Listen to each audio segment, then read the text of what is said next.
Cataract classic రెటినాలకు world class treatment ఇప్పుడు మన బీరంగూడలో American laser eye hospitals.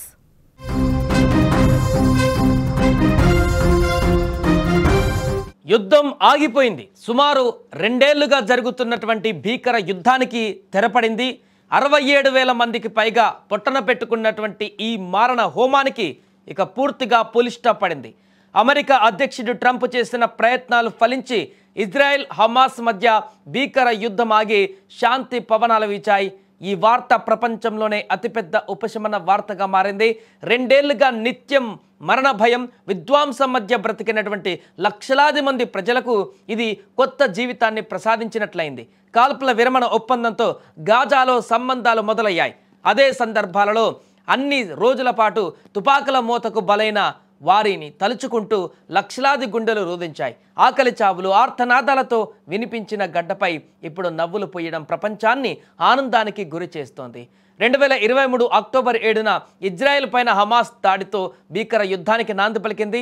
Hamas దాడికి వ్యతిరేకంగా యుద్ధం ప్రారంభించిన ఇజ్రాయెల్ 2 ఏళ్లుగా విరుచుకుపడుతోంది. ఆ దేశ బలగాల దాడులతో గాజాలో ఇప్పటి వరకు సుమారు 67,000 మందికి పైగా పాలస్తీనియన్లు మరణించారు. సుమారు 170,000కు పైగా ప్రజలు గాయపడ్డారు. యుద్ధం ఆగిన సెకండ్కు ముందుకు వరకు కూడా ఇజ్రాయెల్ తన దాడులను ఆపలేదు. ఈ మారణ హోమంలో గాజాలోని బాల్యం ఊహించని విధంగా బలైంది.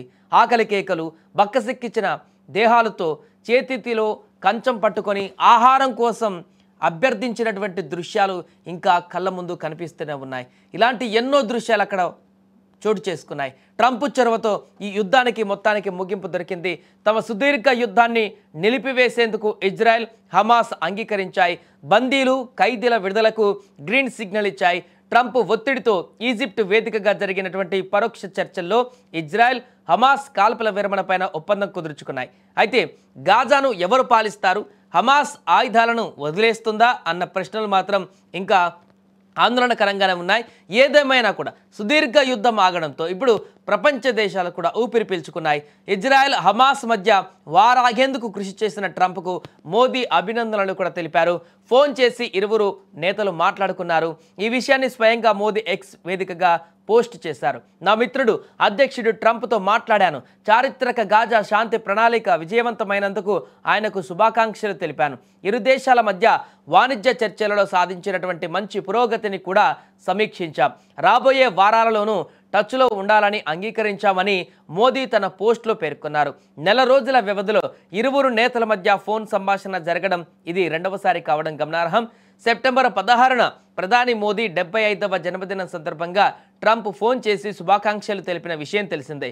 ఆ సమయంలో కూడా ఉక్రెయిన్ శాంతి చర్చల విషయంలో ట్రంప్ చొరవకు మోదీ మద్దతు ప్రకటించారు. దీనికి ట్రంప్ కూడా ధన్యవాదాలు తెలిపారు.